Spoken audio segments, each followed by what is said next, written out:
ស្វាគមន៍ពុកម៉ែបងប្អូនហើយនិងប្រិយមិត្តទាំងអស់គ្នាដែលនិយមទស្សនា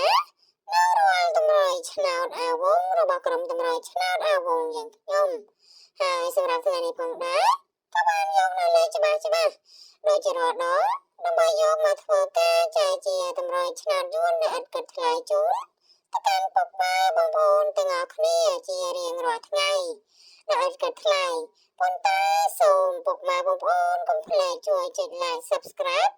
ហើយនឹងដាក់នៅសញ្ញារូបកណ្ដឹងអាវងចែកលេ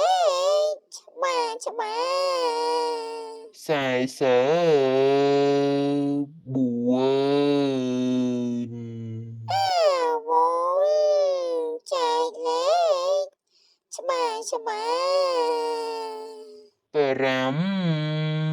554អាវងចែកលេខច្បាស់62